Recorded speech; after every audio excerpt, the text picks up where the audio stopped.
Good morning children, welcome to class 6. In previous topic we read about what do various nutrients do for our body. Test for fat, test for protein, test for starch. Okay? Today I will teach you balanced diet. Balanced diet meaning संतुलित आहार. The food we normally eat in a day in our diet. जो food हम normally एक दिन में खाते हैं उसी को हम क्या कहते हैं, diet. For growth and maintenance of good health our diet should have all the nutrient that our body needs in right quantities. हमारी बॉडी की ग्रोथ एंड मेंटेनेंस के लिए, हेल्थ के लिए हमें जितनी डाइट की ज़रूरत होती है हमको ये देखना चाहिए कि उसमें सारे न्यूट्रिएंट्स राइट क्वांटिटीज़ में हैं. Not too much of one and not too little of the other.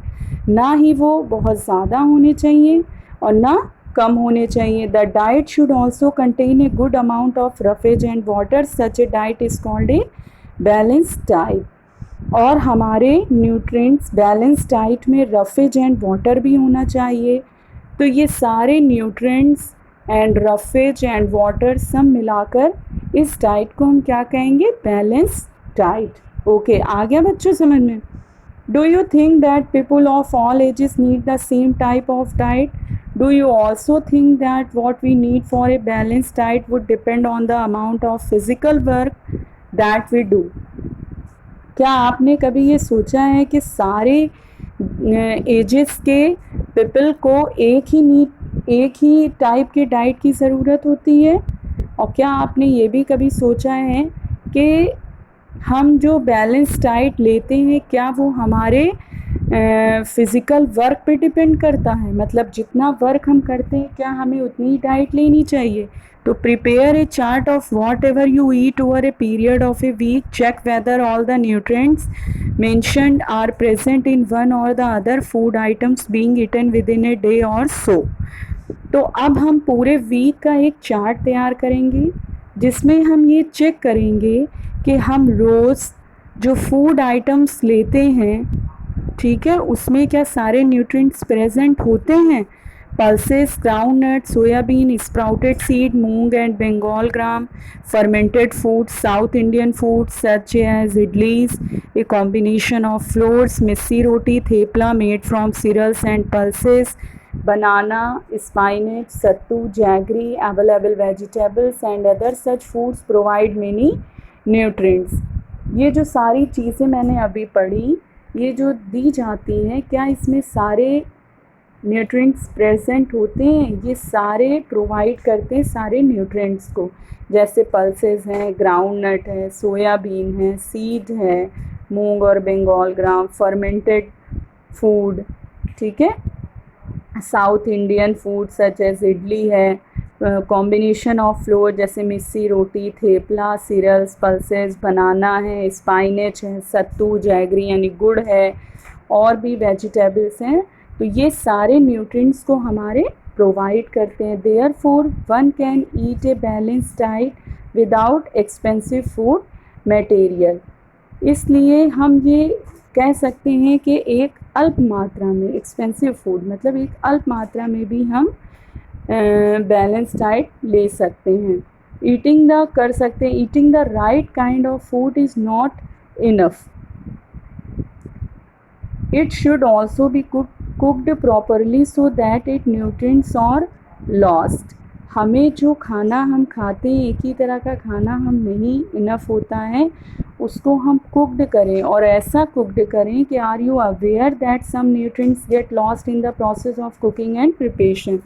जब हम किसी भी खाने को तैयार करते हैं या कुक करते हैं तो हमें इस चीज़ का ध्यान रखना चाहिए कि उसके सारे न्यूट्रिएंट्स उसमें हों, वो लॉस्ट नहीं होने चाहिए.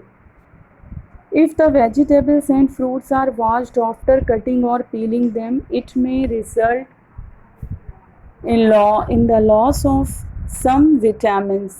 जब हम वेजिटेबल्स या फ्रूट्स को वॉश करते हैं या कटिंग करते हैं तो उसके बहुत सारे विटामिन्स लॉस हो जाते हैं.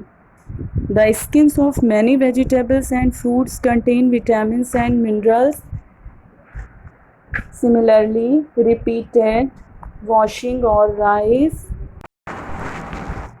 The skins of many vegetables and fruits contain vitamins and minerals.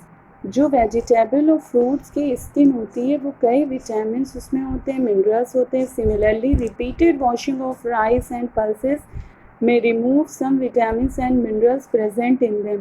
हम जब दाल और चावल को वॉश करते हैं तो उसमें बहुत सारे विटामिन्स और मिनरल्स होते हैं जो कि रिमूव हो जाते हैं. We all know that cooking improve the taste of food and makes it easier to digest. हम जानते हैं कि जो कुकिंग करने से इम्प्रूव द टेस्ट ऑफ, मतलब कुकिंग करते हैं जब हम खाने की तो उसका टेस्ट बढ़ जाता है, ठीक है, और डाइजेस्ट होने में भी उसको आराम रहता है. At the same time cooking also result in the loss of certain nutrients. लेकिन कुकिंग करने पे क्या होता है कि बहुत सारे न्यूट्रिएंट्स जो हैं हमारे वो लॉस हो जाते हैं. Many useful protein and considerable amount of minerals are loss if excess water is use during cooking and is then thrown away. और क्या होता है कि बहुत सारे यूजफुल प्रोटीन, हमारे मिनरल्स और प्रोटीन्स भी लॉस हो जाते हैं जब हम उसमें ज़्यादा वाटर यूज़ कर देते हैं. ओके, तो vitamin C gets easily destroyed by heat during cooking. Vitamin C हमारा कब लॉस होता है? जब हम किसी भी फूड को ज़्यादा कुक कर लेते हैं, ठीक है, गर्म करते हैं, तो विटामिन सी उसमें से चला जाता है. Would it not be sensible to include some fruits and raw vegetables in our diet? Boojho thought that fats would be the best food to eat all the time. वो जो सोचता है कि फ़ैट से क्या सारे फ़ैट जो हम लेते हैं सभी टाइम, क्या फ़ैट से बनी हुई चीज़ें हम खा सकते हैं? कटोरी bowl of fat will give much more energy than a katori of carbohydrate rich food isn't it. वो ये सोचता है कि एक कटोरी कोई भी चीज़ ने जो फैट से भरी हुई है वो हमको ज़्यादा एनर्जी देगी जो कार्बोहाइड्रेट की एक कटोरी से ज़्यादा. So he ate nothing but food rich in fats, fried food like samosa and puri, malai, rabdi and पेड़ा. तो वो ये खाता है ऐसे फूड को जिसमें फ़ैट ज़्यादा हो, जैसे फ्राइड फूड लाइक समोसा है, पूरी है, मलाई, राबड़ी, पेड़ा. Do you think he was right? क्या वो सही कर रहा है? No, of course not. It can be very harmful for us to eat too much of fat rich food. We may end up suffering from a condition called obesity.